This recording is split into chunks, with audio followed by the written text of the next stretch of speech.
You can do all the right things internally, and your life can be thrown completely, which just throws you off kilter. And that's where the true work, I think, lies with how do you deal with life when it presents these like really challenging circumstances? What is your mindfulness practice? Well, how do you release those emotions that you're dealing with? Are you storing them in the body? Do you keep it all inside? Do you share with a friend? Are you expressing? Are you getting that energy out so that you can process and come back to your center again?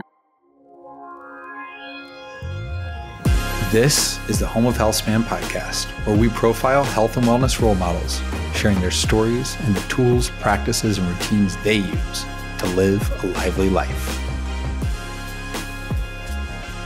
Aimee, it is so good to see you. I think last time we caught up, you had just gotten back from the other side of the world. You would never guess, looking at you, you were jet lagged, but it was to see a bunch of family meet your niece, I think, for the first time and celebrate some birthdays. Exactly. Yes. That was a month ago now. So feels good. Feels good to be back in my flow here in LA, though. It always takes a minute to get back. Well, especially when you're that many time zones away, right? They say a day per time zone at least. And then you have the whole routine side that's probably different, separate from the jet lag side. Totally. But I'm back. I feel good now. Fantastic. Well, speaking of being back, your social handle is Green Shaker, because even though your last name's Greenacre, how you moved on the dance floor was a big part. And just before we jumped on, you were talking about just coming back from your yoga class. And so I understand movement is a big and important part of your life. Can you talk about that? Yeah, for sure. I love to move. I feel like movement has been such an outlet for me, I think from a very young age. So I was raised in a household where we went to church and gospel church. So there was a lot of singing and a lot of dancing, a lot of expression from a very young age. I also am one of 4 sisters. So we were dancing, doing concerts at home, things like that. And then I was classically trained in dance till I was 18. I did it at high school, to my high school, like the end of my high school, graduation. And yeah, so for me, I feel like it's been the outlet for my expression. I think that's probably the best way to describe it. And I think only in the last couple of years, I've understood the emotional connection to like why I need to move so much, like to actually like release whatever I'm holding on to, or to really process something that I'm going through. But I think I intuitively have done that my whole life by, loving dancing, going out, I definitely had years of going to Burning Man and festivals and these places where, I think I found that church kind of energy, that spirit, I guess you could call it, Holy Spirit energy on the dance floor and at festivals. And I've craved it and I love it. And I think through COVID, that kind of stopped. There wasn't as much going out. There wasn't as much, ability to be able to express yourself with other people and that kind of fun dynamic. And so I kind of went inwards and I started dancing. I was like remembering that I need to dance. And I started doing it for myself at home, in my bedroom, processing emotions. And now I have that real understanding of, I need this. We all need this. It's a very primal, instinctual thing I think we did growing up as a friendship, social, fun activity. And now I'm understanding I need that daily expression to move through whatever I'm going through. So I mean, it's a truly core human trait, right? I don't think I'm making this up. I believe I read they think singing may predate language, right? There's something to that kind of singing, dancing, and then entirely separately, our bodies were made to move. We start having issues with our body when we're not moving it. The best remedy is typically to move to address whatever injury you have. Yeah. Can I ask, so when you're doing a long trip like you just did, you're coming back from across the world, right? Is it 16-hour, 18-hour, crazy long flight? Do you have any go-to airplane routines that you say, here's some stuff that I do kind of on this cadence to try to keep my body a little bit more nimble than sitting in those terrible seats? Yeah, I think it's preparation beforehand. I'm a big advocate for sunshine, sunlight, and really syncing with Mother Nature's rhythm. So getting up before your flight, even if it's super early, and going outside, putting your feet on the earth, going to the sea, putting your feet in the ocean, depending on where you are, getting sunlight in your eyes, and really just collaborating with nature's energy, because that really calms your nervous system before you're about to go sit in a very non-natural environment, right? In the air. So getting some movement in. I love to go for a long walk in nature for an hour and try and sweat, try and move your body just to prepare, even a beautiful yoga class if you don't have nature around you, somewhere where you're able to just get that natural chi moving through your body first and foremost, because then you're like a full battery, right? You go onto the plane rather than going on depleted. So I think preparation is good. Lots of hydration. I always bring with me cucumbers or celery or carrots or like half an avocado, some protein if it's a long flight. Like I bring my own food and I make sure that I'm eating real food with none of the like salts and sodiums and all the stuff they put in the processed foods on the plane. And I'm always one to bring like a big Yeti cup, teas. I'll just chug, tea while I'm on the flight, always ask for hot water, and then a lemon before I land, like squeeze in a lemon and like an apple or something before I land to like really wake me up to sync with the time zone that you're in, like getting in. Yeah. And then same thing, as soon as I get off the plane. And when I'm on the plane, I'm the one who like, I think I drink so much tea that I'm up and walking anyway, but like, walking is really good. Comfortable clothes where you can like, move on the seat, get your limbs moving. I'm always doing a few laps and stretching. I'm the weirdo stretching at the back of the plane. You kind of got to, right? It's so uncomfortable. Oh, yeah, I 100% do. Yeah.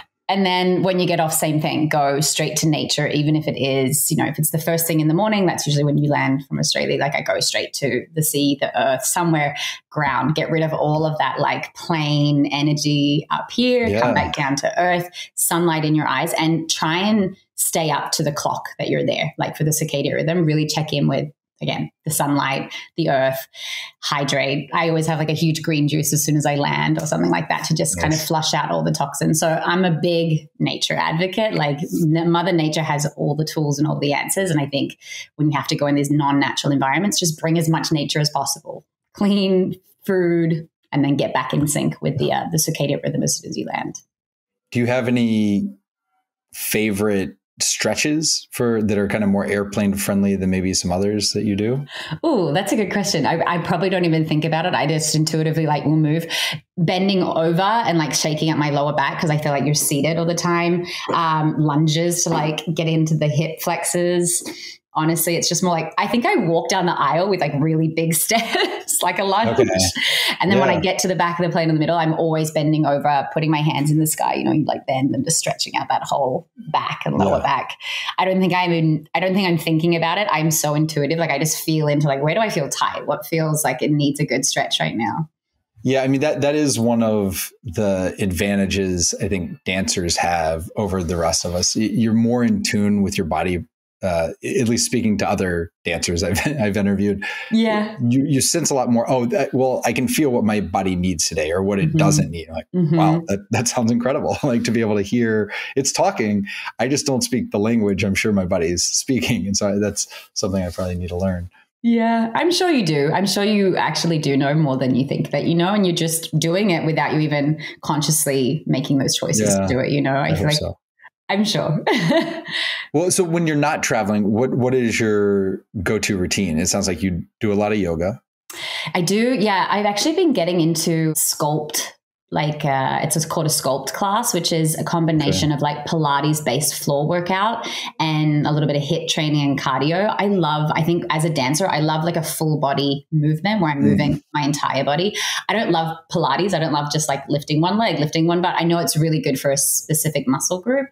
But lately I started doing a sculpt class like once or twice a week. And I started doing a weights class once a week. And then I'll do yoga, but it's a pretty intense vinyasa, like not hot yoga. It's a warm room. So that's probably like, I think I only do a class maybe 3 times a week, probably like a sculpt, a yoga flow, and a weights class. When I'm in my luteal phase, which is, the end of my period, before I get my period, my body's not as like strong and not wanting to do those harder classes. I'll just end up doing more yoga those weeks. And then I'll try my best. I'm pretty bad at it when I'm in Venice where I live, but I love hiking. I love going out in nature and going for like a good 1.5 hour, long walk in nature. When I'm in nature, I do it so much more often. I do it every day, like a big walk. And when I'm at my desk with clients most days, I'll do like if I don't do a yoga class or something in the morning, I'll do like a 40-minute walk just around my neighborhood with my drink, listen to a podcast or something. And then I'll do an evening walk as well if I can at sunset and try and like watch the sunlit at the end of the day to like unwind from computers. On the hiking, you already mentioned grounding once. Do you have specific hiking shoes or boots that you wear? Do you do kind of the zero lift thing or? No, I just use regular. I have a pair of hiking shoes that I wear that are like, they can get more dirty and brown than my white sneakers. Okay. No, Okay. I'm not that tuned into the all the biohacking footwear and stuff like that. Okay. But when I do beach walking, I'll try and do barefoot so I can really connect with the earth. Yeah. And then given you're used to doing the classes and everything, you have the weights mixed in with the sculpt, with the yoga. Do you have any at-home equipment or anything you travel with? Like, do you have bands or light weights or anything you say, hey, if I can't get to my class, this is the stuff that I have access to? Yeah, a little bit. I have these Bala bangles. They're like a little weight. Okay. They're not very heavy. I think they're maybe like 5 or 10 pounds. Like they're light. And I used to travel with them, but the most funny thing is when I travel with them, my bag's always overweight. If I'm going for like a long distance, I end up having to wear them through the airport to like not have them in my luggages. So that's quite funny. But that's really the only thing and I have like a yoga mat that I don't really bring it with me though. I'm pretty like when I travel, I trust that I'm just going to enjoy. I'll do more walking or I'll do more at home stretching. I kind of cut out the routine and the rhythm when I'm away or traveling. But I used to take those Bala bangles with me everywhere just for a little more, You can put them on your wrist. You can put them on your ankles. They're not as strong as the weights that I do now. But the things I always, travel with is like my journal and a mug. And I didn't mention, but like the first thing that I do when I wake up, I'll usually like make my bed, connect with my body, like hand on heart, hand on womb, and just check in with like where I'm at in my cycle. How am I feeling? Am I dehydrated? Am I bloated? Am I tired? Am I sore? And am I achy? Like I really just check in with the body first thing. And I teach my clients to do that too before you rush out to the day. Like, take a breath. I always look up. I know what time it is by my room has skylights, so I can always check in with the time. But then I'll wake up, make my bed, make like a morning drink, and then I'll come back into my room and meditate for 10 minutes with my journal. And I have a little 5-minute journal just to like put down that. I don't know if you know the 5-minute journal. It's a really great. Yeah. I got gifted it like last year sometime, and I travel now just with that if I don't travel with like my full journal. So just that moment of checking in, that intentional moment, I try to do that. That's probably like a 20-minute routine, maybe 30 minutes, go inside. Yeah. Make my bed, go inside, brush my teeth, tongue scrape while the water's boiling, come back with my warm drink, sit down, 10 minutes of meditation. I use this app called Open, which is a really great, it's where I actually go to the yoga studio as well here in Venice. And then I'll set some intentions. And that if that's all I can do for a day, like that's great. 20 minutes of just like being with myself before I have to give to others or rushing out to a class or whatever. That sounds like a great way to start the day.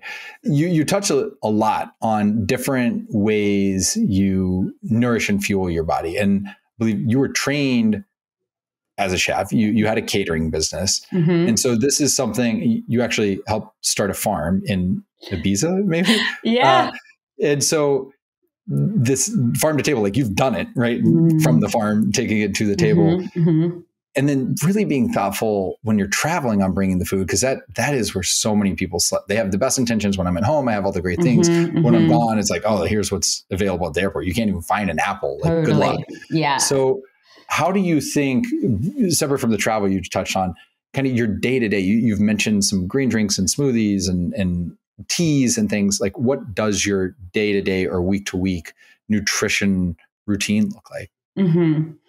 Okay. So interestingly, I just gave up matcha for the last month after I got traveling. I just wanted to see how it felt not to have caffeine the first thing when I woke up in the morning. So that was a month-long trial. I just had a matcha this morning for the first time after a month of not having it. Interestingly, I love that warm drink in the morning. I used to make these little turmeric, lemon and ginger shots that you like freeze in a ice cube, pour over hot water. Me and my partner used to drink those, make those together. And so I still try to do that. It's like a little more of an intentional tonic before I had. So ginger, turmeric, and what was the third? Lemon, like whole lemon with the skin. And then you make them into like little ice cubes and then you pour hot water over them. That's a great way to like have something a little warm. But I switched to cacao with like a mushroom blend of like quadriceps, lion's mane, chaga, lion's mane, turkey tail, things like that. I have tons of gifted mushroom mixes in my pantry. So I switched to that, and I actually found like the brown concoction, like the darkness with the cacao and the mushrooms. I was feeling more acidic actually drinking like the brown color, which is a very versus a bright green drink, which is full of, antioxidants, polyphenols, like that. I don't know, the color green. So I'm a big advocate for like eating the rainbow. It's something that I preach. I have shared this ethos for like, don't count calories, count colors, right? So even me switching from the mushroom brown mix versus like the green, that was the reason why I was like, I kind of miss my green. I miss those antioxidants. I miss that, like it felt more nourishing, and the L-theanine, like I actually felt like I was missing the matcha. So I brought it back today. It took me so long to drink it. It took me from 7 till like 10 a.m. because it was pretty strong, the caffeine. Strong when you're not used to the caffeine. Yeah. So that's a ritual that I love. Matcha in the morning. I make it with coconut oil and honey and hot water. So there's no milk, and it blends into like a really frothy latte. It's the green shaker matcha latte. So that's definitely a ritual and a routine. Sorry, what's the brand of the matcha you use? The one I use, it's my recipe is the green shaker matcha with the coconut oil, honey, and the water, and you blend it in a blender. The brand that I use is an LA brand. It's called Alfred's Tea. It's a ceremonial tea room. Nice. It's really nice. It's bright green. It's beautiful. So that's definitely something that I do weekly or daily. I have spring water. I have a spring water delivery service. I'm constantly with my big water canteen, and I drink a lot of water mostly during the day. That's really all I drink. I might have a tea in the afternoon if I need like a warm something in the winter. I love licorice or dandelion or rose, something like that, just like an organic tea bag. And then food-wise, so the training that I did for cooking was actually through a culinary school called Soul Culinary, which is all around how to optimize your energy by eating with the circadian rhythms of Mother Nature. So I'm really tuned into this style of eating.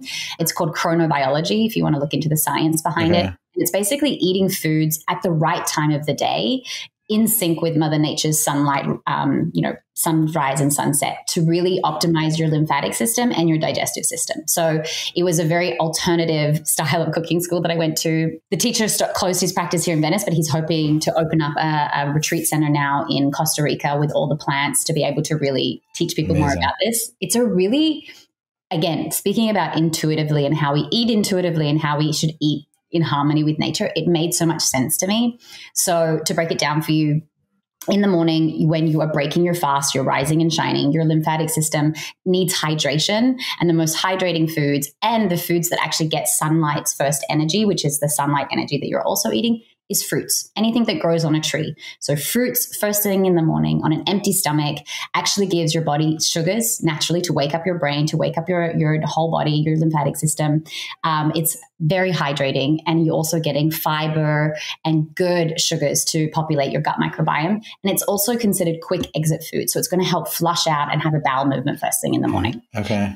So it goes within your system within 20 minutes of eating it. Hydrating, fiber-filled, colors, nutrients. And the most important thing is eating local and seasonal. So I don't buy fruits that don't grow where you're from. So you eat local ones that grow from where you're from because you're just like a plant and you want to eat the same food that grow where you're from. So fruits first thing in the morning, but other things that grow on trees are also coffee, cacao, coconuts, and nuts. So if you do need to have more of a fuller breakfast, a lot of these alternative coconut yogurts or nut milks or nut and seeds, nut butter on an apple. Like if you need to, there's a huge wrap your sugars in fat movement through the glucose goddess and things like that. There's a lot of people who really are anti-fruit. Let's be completely honest. The whole paleo movement and Atkins, fruit is the enemy, where truthfully fruit is Mother Nature's gift to your whole body. It's so good for you, so much better than eating a fake protein bar or a fake powdered anything. Fruit is life force energy, and it's really cleansing, very hydrating. So first thing in the morning, empty stomach, fruit. So, and it's probably worth distinguishing here and get your thoughts between eating fruit and drinking fruit juice, because when you're eating the fruit, it has the natural fiber in there. Your body is having to break it down. And so it processes the same apple very differently than if it's been squeezed and processed and you're just drinking and you're mainlining that fructose and how your body's going to respond to that. Totally. And so maybe some of the juicing and things have led people astray on what fruit is and the impact. But if you're eating whole fruits, your body is processing very, very differently. Totally. Yeah. With juicing, look, I love juices so much for like, if you need a good hit of nutrients, you need a good hit of like flushing out your blood, your liver, your kidneys. Like it's so good, but I would stick more to like the vegetable juices. So I always am like a beetroot, carrot, ginger, lemon, or green celery, cucumber, lemon, ginger. I always add lemon and ginger to it. If you need to add like a little bit of apple here and there, if you're in, California or the US, but when I'm in places like Bali or Australia, I thrive on I love pineapple juice with like lemon and ginger. I love, things that are made more locally, like a watermelon juice with fresh mint in Bali is like, it tastes different. And it feels really nourishing. Also, so seasonality is really important. Whatever's in season is going to feel nutritious. But absolutely, when you're eating the foods, you're whole. It's like a mindfulness experience. You have to chew. You have to prepare your body to receive it. Fiber, 100%. Like you get so much more of the vitamin and nutrients from eating a whole fruit versus just drinking it.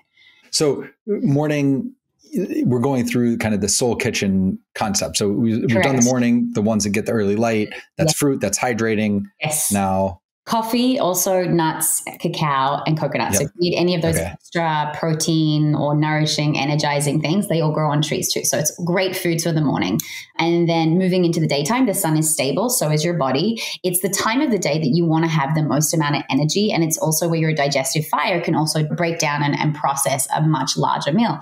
So very, very similar to a lot of Chinese-based medicine and Ayurveda, and even in Europe.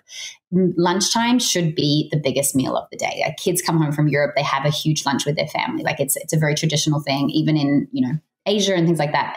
Lunchtime, biggest meal of the day. You're able to process and digest. Your Agni is alive and your digestive system is when you should be having. And you need energy in the middle of the day. And the sun is stable.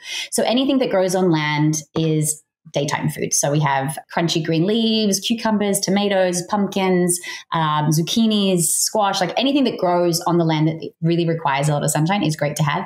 And grazing animals. So chickens, lambs, turkeys, like anything that's out there grazing on the land, out there absorbing sunlight's energy, eating the grass, synthesizing that energy. That is what we should be having during the middle of the day. So a big, beautiful bowl. Grains are also need a lot of sunlight as well. So you want to have like some grains with a piece of protein and lots of crunchy vegetables or, yummy sauce. That's a great meal to have in the middle of the day. So eat your protein, like your beef, your chicken, like the bigger proteins that take a lot more energy to digest. Middle of the day. Okay. And then as the sun starts to set and we're going into rest and restore phase for our body, we want to have things that are closer to the ground, grounding root vegetables, anything that grows underground. So bulbs, root vegetables, so beetroots, carrots, sweet potatoes. Bulbs are like fennels, leeks, asparagus, mushrooms, onions, garlics, ginger. All of those are kind of like Asian-y foods. They're all bulbs. They all grow underground. Okay. I love always like referring to Asia because I lived in Singapore, so I learned a lot about these food groups and stuff. Okay. And then the two of the proteins that are considered nighttime food would be fish. Again, underground, they're under the water than the sea. And eggs. Eggs are laid in the dark and they're considered like a nighttime food. They're also very light on your body to digest. So a great meal could be, anything that's Asian, honestly, like a broth, a stew, a curry, anything that you cook with those root vegetables, all those bulbs, and make it into like a really light digestive thing. Fish soups, fish stews, a piece of fish with some of those vegetables that I mentioned, an omelet, like mushrooms and all of those yummy Asian veggies chopped up into like an omelet. Perfect. Light, easy to digest. So your body's not exhausted trying to process this huge piece of meat or these other foods that were like a crunchy raw dish. So that is the process. You want your body to sleep and restore and do its job at nighttime, which is to replenish your skin cells, replenish your blood, replenish your hair, your nails, your everything. It needs energy to do that while we rest. And rest and restoration is what we do at nighttime. So giving your lymphatic system a break to rest, to really do its thing so it can start all over again, wake up, have a bowel movement, let's go again. That's kind of the ideal. And when I learned this and learning to cook in this way, I was like, it makes so much sense. Like why doesn't everyone eat this way? I think a lot of, again, Asian cultures, they understand lighter meals at nighttime, eating close to like sunset for yogis, like all of that kind of those practices. Now, I'm not dogmatic about anything. This is one way that I learned. It revolutionized my idea. I try my best. I do follow it, not not religiously. I sometimes put other vegetables at different times of the day. Right. If I'm really hungry in the morning, you know, I can skip the fruit section and I'll just have like a huge breakfast bowl at like 11 or 12. Like I'm not dogmatic in any way. And I just think it's a really beautiful guide to eat with nature, eat with the rhythm of like our body syncing with nature. And so it really made a lot of sense to me. Now, when you're doing this, being this thoughtful on balancing out the foods by time of day that you're eating, and then also eating the rainbow, you're really getting a diversified nutrient profile, right? You're getting just from the food you're eating. Are there any things you supplement with? Do you supplement any proteins? Do you supplement collagen? Any micronutrients, magnesiums? Nothing. It's just all pure magnesium. There's not enough magnesium in our soils, so I supplement at nighttime. I also used to be a chef. Actually, being on my feet all day, it was like one of those things that helped relax my muscles and my legs. Definitely still working out. So magnesium is the only thing that I really supplement with. If I am going through a season where my immune system feels lower, I can sometimes add in like liposomal vitamin C sachets in the morning. You know, the ones that you can have. When I'm feeling my body get run down, there's this one brand of wellness formula, it's called, by Source Naturals. It has a whole multitude of different herbs that you can take to really up your immune system if you're feeling run down.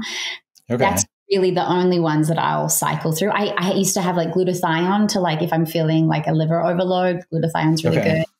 NAC, again, if I had any like chest or nose. But these are like sometimes. I don't supplement every day. Like I try and you should be able to eat your food and your vitamins through your food, and you shouldn't be relying on anything else. I think from a fat perspective and extra protein, I have coconut oil in my morning drink, like a big tablespoon of that. I'll have almond butter with my apple or peanut butter or something. Every day with my meal. I will, for women's health as well, cycle syncing, I always put like pumpkin seeds or sesame seeds or extra cashews on like a crunchy Asian thing at nighttime. Like I always supplement with extra nuts and seeds, also great for to clean out your bowels.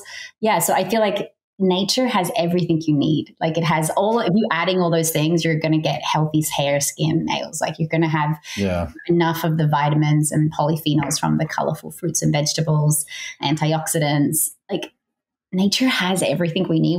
I think we've become so disconnected from it that we are looking for these quick fixes and we feel like we have to supplement. And look, a lot of people don't have access to, California, right? Like the farmers markets here are incredible. So I feel very privileged to have, really good produce that is colorful and nutrient dense. If you shop at the farmers market, you're pretty lucky to be able to eat seasonally because it only will give you what's in season. And depending where you are, like what grows at certain times of the year, it is challenging to try and get everything we need. But I think we overcomplicate it a little bit too much. And we turn to quick fixes or powders or these things that our body actually doesn't recognize as nutrients. The tough thing, you live in Southern California, so it's probably a slightly distorted view of America, but 90% of Americans don't eat the recommended amount of fruits and vegetables a day, much less the variety. And the recommended amount, maybe half or a third as much as you really should be eating. And so you think about the standard American diet that was all about how do we make it shelf stable and just get it out there, make it cheap, very cheap, addictive calories that we put out there. Yeah. And it was one of the things that I was taking more and more supplements, but then I realized what I'm eating. I'm like, let me just go run this through I'm getting 1,000 milligrams of magnesium from what I eat each day. Do I need to supplement with it? Like I'm eating these from Whole Foods. I may be okay. But I realize that you and I might not be representative of the US population. And our listeners are probably a little more on this end of the spectrum, but just if you look at the food people buy, it just doesn't always have that nutrient profile that we're talking about here. Yeah, it's hard, but I don't think it has to be hard as well. I feel like if we allow space for like do your best energy, and be a bit more compassionate with what we are, trying our best, just do your best. If you can't buy organic, it's okay. If you can just buy, what is available to you from where you live, and really adapt to where you're from, and I feel like, yes, most of middle America, but there are fruits and vegetables. I've traveled around, like it's possible, like even, I think the unfortunate thing is like how cheap the alternative foods are, like how cheap the packaged foods are. And I think that's where the disconnect is, that it's so much cheaper to buy packaged, not nutrient dense food. Where if you go to, Southeast Asia or South America, where they're poorer countries, they still have, the poor people eat fruits and vegetables. They eat rice, fish, fruits and vegetables, or rice and beans and vegetables. And it's what the poor people eat, versus like in America, it's the opposite, which just, it is sad, but I don't think it's impossible to buy. Even if you go to any Walmart around the US, they do have fruits and vegetables, and it's possible to like try your best to eat more colorful foods and things like that. I mean, full transparency, Walmart is the largest seller of organic products in the country, right? So you can get all this stuff. It's just, as you point out, cent per calorie of any organic plant is just never going to compare to Nutter Butters or Little Debbie cakes. And it's just, until we address that more as a society of like, hey, do we really want to subsidize high fructose corn syrup and make these things super, super cheap for people? Like how much is that actually costing us? Not just in the subsidies, but in the metabolic disease that we then have to treat through Medicare and Medicaid down the line. Let's just think through a couple steps down that equation. But I go on a tangent. I know, but it's a real tangent, and I think it's a valid point to bring up, and it is unfortunate. And I think education and just trying your best, it's all we can do. I think places like Costco, and there are other places where you can buy food in bulk that is healthier. It is, but it does take a little bit of education and energy. Like you got to put effort in it to really make it work. But it's if you're told that your life is on the line and you have to, like, it's almost like, don't get to that point. How can we do the best to, preventative care versus like getting to the point where like, oh my gosh, my life depends on, having to switch my diet. That's something I definitely want to get to with you, because so many of our guests, how they got into what they're doing is all tied to, oh, here's where I got personally. There was this huge wake up call. And there's so many steps before then of, you don't know what great feels right. Right. We say health. Oh, you're healthy. You don't have diabetes. You're healthy. You're like, well, are you thriving? Are you living with vitality, which may be different than I can get through each day? But you don't know, because that's what every day feels like until you have, once I take out these toxins, once I start eating the rainbow, I have so much energy. I feel amazing. I'm so much happier. My skin's clear. Everything's great. But before we jump to that, you touched on the stopping matcha for a month and seeing what it was like without caffeine. I'm curious, did that impact your sleep at all? Like, do you track your sleep, and did you see a difference before and after or through that process? It's a good question. I do track my sleep. I have an Oura Ring, and I was coming home from Australia. So I had jet lag for like the first week of that. And then I was moving into again, I'm very, very in tune with my body as a woman, because this is the work that I do. I teach women about cycle syncing and monitoring their body. So I was like, the first week or so, I didn't really notice anything. No, I have to be honest. I didn't notice anything, because my body naturally was like coming back from an overseas trip. So I was already a week out of like taking melatonin to help me sleep. So that was not true data. And then moving into the second phase of my period cycle, where my luteal, you get the spike in temperature. And then there was a week, which again, I'm going to go super woo-woo here. Let's just dive deep into the moon cycles and the astrology. So there's been an eclipse season for the last 2 weeks as well. And there was a full moon before that. And my body was also going into luteal phase, into my premenstrual. And so as a woman, your temperature's rising. You do get my data for my score around my period cycle. It's incredible. Like your readiness score drops, your temperature's rising. So they think you're having a really restless sleep, but it's actually just naturally what happens to your body before you have your period. So your luteal phase sucks for a woman. Like you throws your sleep, throws your body temperature. So, and then you want to like tune into like the astrology of and the planets and what the planets are doing. So we have this eclipse, which ends on this Monday, but it's been operating for 2 weeks between the full moon and the new moon. And as someone who is very dialed into that kind of stuff, I was waking up at like 3:30 in the morning, 5:30 in the morning, like wired. And that is a typical kind of thing that can happen around eclipse season. So I feel more dehydrated. So to be honest, I think the matcha and the non-matcha, I didn't even notice, because there was so much else happening in my life at that point. Not a single variable there. So you track your sleep. Do you do anything? I mean, you take the magnesium. Do you have like with the temperature change, do you have one of the cooling pads or anything on your bed to try to help with that, or no? No. It's just, I think you don't really notice it as a woman. It's just something that naturally happens. You notice it because you know that your period's coming, because you can recognize, the temperature. I think tracking it's very interesting though, because you can see it, right? You can see your scores being very different. Yeah. In terms of that, no, I think I always try decrease, the harder workouts and increase more walking. Trying to go to bed earlier is really important if you are going to have that restless night's sleep. So I try and go to bed, read. I've been reading a lot before bed recently, which feels really good. Okay. But I was still waking up wide awake with I don't even know what that was. So it's so interesting being a human. You can do I think that's a huge part of it as well. You can do all the right things from a physicality point of view. You can, rise with the sun, get sunlight in your eyes, move your body every day, eat all the beautiful things. And then, whatever's happening externally, we have no control over, right? Whether you're going through a really stressful time at work, a relationship breakup, financial issues.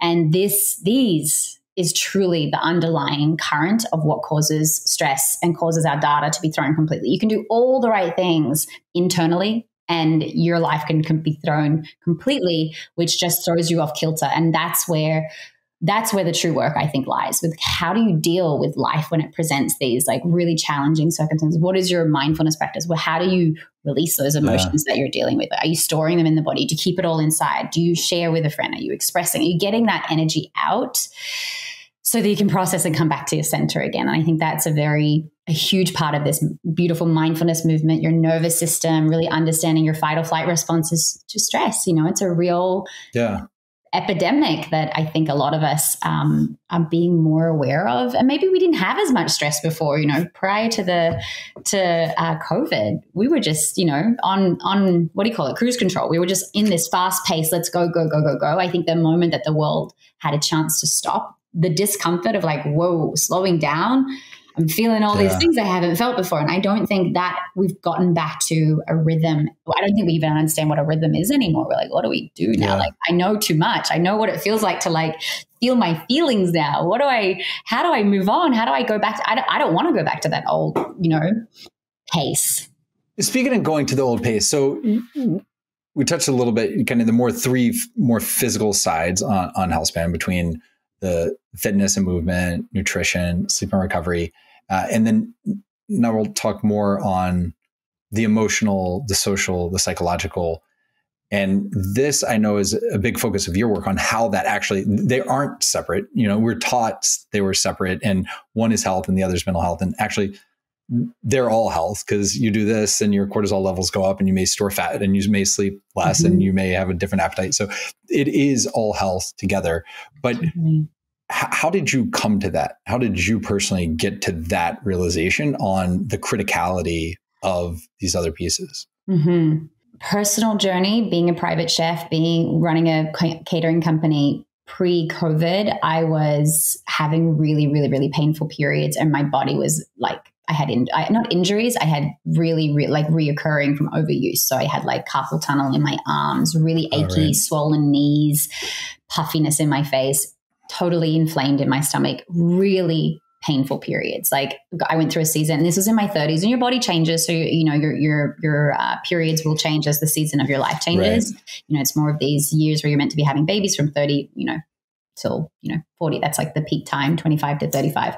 And my body was not happy. So I definitely had a wake up call, and I was doing all the right things. I'm literally eating the cleanest, most organic, beautiful foods in front of me. I'm being paid to nourish people. So my diet was the best it could have been. I was moving. I was physically on my feet all day. It wasn't I was sitting and stagnant. I was moving. I was, I was financially in a really, really successful place. There was one of the core mental health and unhappiness pieces, which I think we need to give credit to, was I was single. And I was single and at an age where I was cooking for other families and I was taking care of children. And I was giving up my evenings, my weekends to take care of others. And I was that was the missing thing in my life and my body, in my I was totally in my masculine. I was totally in this go, go, go, go, go kind of energy. And my body as a woman was this is not how we're meant to be. I had a real wake up call. combined with me realizing what was missing in my life. What was this unhappiness? Because technically everything on the outside was like perfect, right? Except for this one piece for me personally, which was like, I want to have a family of my own, you know, and I was reaching around 34 at this stage. I was really aware of this, you know, it kind of came very, very true to me. And so, yeah, that was kind of my wake up call. Like my mental health was really challenged and my body was suffering, even though I was doing all the right things. And that was like, I think that the huge shift that allowed me to realize, is this the direction that you want your life to going in? Like, is this, you want to keep doing this? Like, where is this going? Where is this path leading you to? Cooking for another 5 years? You know, it's like, or do you want to make a change in your life? And so I took myself on a month-long vision quest. I was in a relationship at that time and we actually broke up, which kind of was the realization of like, where am I going? What am I doing? And so I went to the Amazon jungle. I went on a full month-long vision quest by myself. I'd never really traveled like that before. And I came back, I was very in touch with the rhythm of nature and I did like a full dieta and cleanse and it was like a beautiful experience. And then I came back from that trip January 2020, went back to work February 2020. And I remember driving, I worked in Newport Beach and I was driving from LA to Newport Beach. I remember driving like 45 minutes, 50 minutes every day in these peak hour, not peak hour, but like traffic and 5-lane highway. Yeah, LA is always peak hour traffic, right? I just came back from that Amazon where I was like, chickens and like I was like so in touch with the rhythm of nature. I really remembered what it felt like. And I was like, my life is not in alignment. And I was like, I don't want to do this anymore. I remember crying. I was literally crying one day on my drive home and I was like, I don't want to do this anymore. Give me like, you know, full praying, speaking out to, you know, whoever's listening. I was like, I don't want to do this anymore. I remember crying really, really, really heavily in my soul. Was like, this is not for me anymore. And about 2 weeks later, I was on a catering trip in San Francisco, and then I came back to work, and that was like March, and so the world actually shut down. And I got my prayer was answered, and I really got to. And it was the most beautiful part of that journey was from December to January, I'd already like. Funny, it's such a female thing, but I'd already like taken off all my gels. I used to have fake eyelashes. I took off my eyelashes. I like let my hair just be natural. Like I was already like 3 months prepared for the pandemic because I feel like women really like lost their shit. Like, oh my God, we can't do any of our things. And I was like, whoa, I had like a 3-month detox of like removing all of the external things that I think I needed to like validate whatever I'm a woman. And that was a real beautiful like juxtaposition of just like, whoa, I'm ready. I'm clear. Like the people need help. I have to like, I'm going to teach them how to cook. And I just showed up online, actually built my online presence by just being of service. I was like, you don't know how to cook? Like I was doing IG lives every day with all my friends' brands and companies. I started partnering with wellness brands. I was doing IG lives like every other day. I did like digital dinner parties. We would come together. We'd cook the things. We did like sexy Sunday brunches with another chef friend of mine. I just like showed up in service of what I could offer in that time. And this whole other direction of my career kind of took off, which was so beautiful. And I realized I loved teaching. I loved educating. I loved, doing this kind of work. I was always trained as a holistic nutrition coach. I'd always had clients on the side. I did a lot of women's retreats throughout my years as a chef going there. So I worked with a lot of clients still one-to-one, but only 1 day a week. I could only see clients 1 day a week because I was cooking the rest. And then I all of a sudden had more space and then these people were reaching out. So I started taking on more clients. And then it was this beautiful progression between, I didn't leave the cooking world at all. Everyone knew me as a chef. So I was still getting, no restaurants were open, no party, so I was doing tons of cooking gigs that, 2020, 2021. Okay. Still cooking a lot, but it was more in alignment with like people who were desiring healthy food and gathering. And it was kind of, prohibition era, we're gathering, doing these beautiful things. It was fun. It was a really beautiful time. But I think that was my realization and stepping into like what I was truly, truly always meant to do, which was to help as many people as possible and be more of service and not, stuck in like a one family, only one people who were really getting a benefit from my gifts. And now, so kind of 4 years after that awakening and realization, what does your mindfulness or stress management practice look like now? I mean, you touched a little bit on some of the journaling in the morning. I don't know if the grounding is a daily activity or if that's just something right before traveling. How do you try to bake that in to make sure you don't get to that point again? Yeah, for sure. Daily rituals are, and it's like, I want to like really preface this as like, it's impossible to be a perfect human all the time. We can, we're sharing all of these beautiful tips, and like, I don't journal every day. I tend to turn to journaling when it's like, I should have done this a lot earlier. It's like that when I have the time and space because I am stressed out or I am anxious or there's a lot going on in my mind. So it's good if you can get in the habit of those daily rituals, which are like non-negotiables, like your morning sitting down with a warm drink and just jotting down on some intentions for the day, or checking in on your body and like, how am I feeling today? How's my emotions? As a woman, where am I at in my cycle? Am I going to be a bit more edgy this week? Should I be like maybe removing some of the caffeine? Should I be eating, having more juices to like up my nutrients, like rather than craving certain foods? So like, I think there's this like, consciousness and awareness of like what's going on inside of you. Check in on your internal voice. A lot of the stuff that really blocks us and triggers all of the reactions in our bodies, our thoughts. It starts here, how we think, what we believe, what we are saying to ourselves, that internal dialogue. I think that mindfulness and mental health piece is like, check in on that. Don't get to the point where like it's screaming louder, or even your body. Don't get to the point where your body has to scream really loud that you're not taking care of it. And I think we oscillate, right? We can get in a really good routine with certain, meditation's fantastic. Having a little meditation to tune in, to drop in, to let the nervous system calm down, whether that's first thing in the morning before you run out in the day, last thing at night, or in the middle of the day, like I'm feeling a little bit overwhelmed.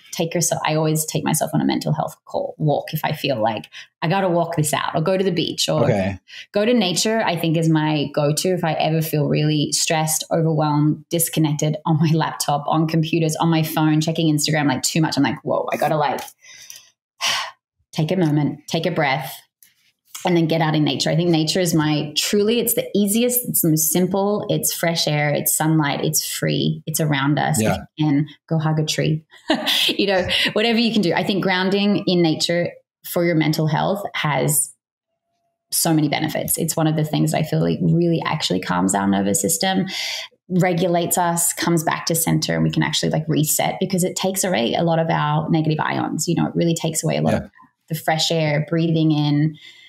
Yeah, that's kind of my process for sure. And I mean, this may be another one of those examples where you're just more in tune, having been a dancer and everything. Are you good enough and trust yourself enough to know when it starts building, like, okay, I will notice a trigger in time and I will get out in nature. Like for me, example, I have on my calendar that pop up as 2 alerts, 2 points that I do my 4-7-8 breathing to just clear, like, because I know I could just get sucked in and not look up for 10 hours. If I didn't put these, like, go do this and you'll clear your head and you're going to be more productive. Like the 5 minutes that you lost there, you're going to make up in spades down the line. Do you have that kind of structure in, or you say, look, my whole life is around listening to my body, and so I trust that I'm going to be able to hear it when it's time? Yeah. I'm a human and I have good days and I have bad days for sure.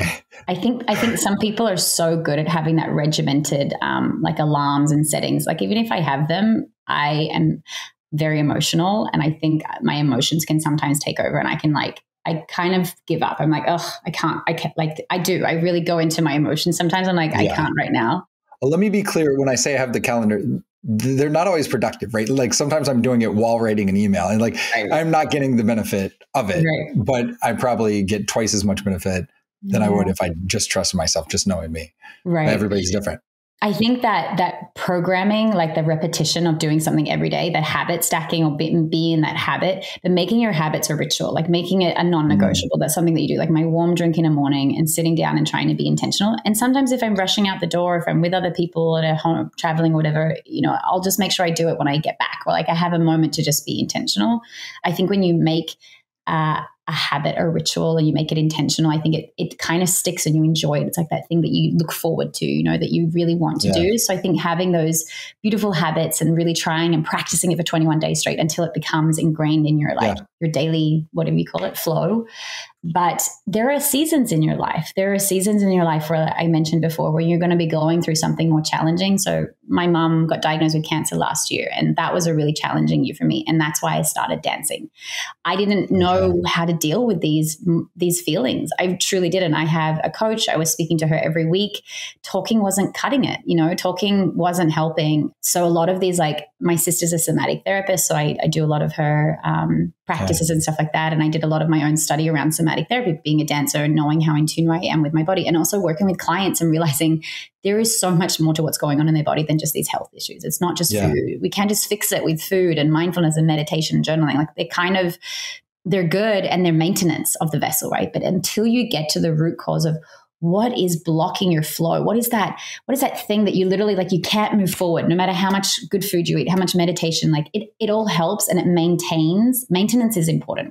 It's a car. We have to take care every day. We have to eat, sleep, rest. But there's the emotional and spiritual connection, which I think is so important, where, you know, these mindfulness habits do tap into the spirit, because you're quieting down enough to listen to that inner voice, that intuition. What do you want in your life? What is actually going on? Is there grief? Are you dealing with something are you giving space to feel that emotion? Are you giving space to process what you're going through? And I think that's scary for a lot of people. We're programmed to just be in the doing all the time. Like, it's success, achievement, like go, go, go. We're rushing towards this illusion of a finish line, which is death.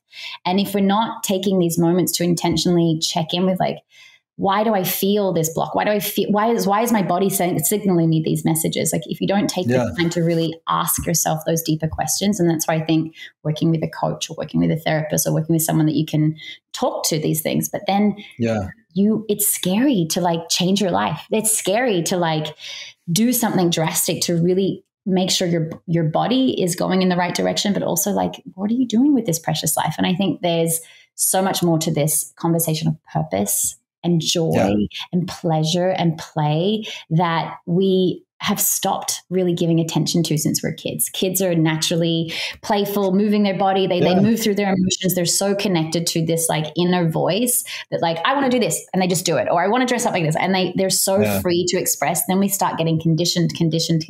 Just work, just show up, just, you know, get the money, get the job, get the house, get the things. It's like this tunnel that we forget about. Well, what actually brings me joy? And am I doing daily activities that actually allow that part of me to be expressed? Like, dance for me was like an expression of both the grief I was going through and the uncertainty I felt, and also it brought me joy. So it's like it brings the happy hormones. It released the stuff that was going on. But I feel like there's other activities which release, like, you know, putting things off for too long and then you finally do it. It's like dopamine release, or you finally, like, book the trip, or you finally take the course, or you finally break up with the partner. You're like, these are the things that literally, like, break those strongholds of the things that are feeling stuck in our bodies and our lives. I mean, you brought up how difficult it can be to do alone. And, you know, as we talk about that fifth pillar of social connection and purpose, your purpose has been to really build these social connections and community around this. You know, a word that's come up many times is flow.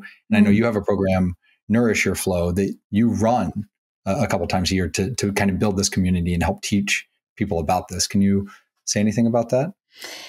Yeah. So community is so important. Being around people is so important. And I think a big part of this, like, isolation movement of, like, independence and doing it on your own. And I think it's removed what we all need, which is, you know, being in community with others and being in commune and being supported and feeling held. And it is so, so, so, so important on so many levels. The being in flow is truly, like, taking care of everything we just touched on, like your physical health, your mental health, your emotional health. For women, your period health, your inner flow is super important to know it and witness it and understand it and work with it. So I created a program for women. It's a group offering that I run twice a year, like you said, and it's all called about all the elements besides food that nourish your flow. And I think that this community aspect, being in support, listening to other people's stories and understanding that you're not alone. You know, there is support. We can turn to people, but we have to cultivate those relationships and we have to make time for it too. You know, we have to make time for community. We have to make time to be there for others so they're there for us in hard times, family, friends, community. But I feel like community is such a huge part of my life, and I'm so grateful for it. I don't live where my family's from, so I rely on my community as family. But I think that when you're going through something, like, turning to someone else is, like, super important. It's, like, the most important. And speaking of turning to someone else, I know you do one-to-one coaching, and we have to get you off because you have a coaching session now. I do. So, Aimee, it has been absolutely wonderful speaking with you. Thank you for everything you shared. Hopefully more people will take this to heart and realize they're not in this alone, don't have to be. Where can people find you? Yeah, thank you so much, Andrew, for this conversation. I feel like we could keep talking. I love, this is my favorite way to like share this message and to have conversations with people. It's so important and it's beautiful. So thank you for the invitation today. Green Shaker is my Instagram. I love connecting with people. You can send me a DM. You can reach out to me. I work with women one-on-one in a 3-month container. It's very much a deep dive into those intimate parts of you behind the scenes. My programs, you can look at that. But yeah, Green Shaker is my Instagram. Send me a DM. You can find a lot of links over there as well. It's probably the best place. I'm very active. I dance, I teach, I share playlists. I do lots of things over there. So come say hi. Don't be a stranger. And thank you again, Andrew, for being prompt with our time today and great questions. It was really enjoyable. Thank you so much, Aimee. All right. Yay. Thank you for joining us on today's episode of the Home of Healthspan podcast. And remember, you can always find the products, practices, and routines mentioned by today's guests, as well as many other Healthspan role models on alively.com. Enjoy a lively day.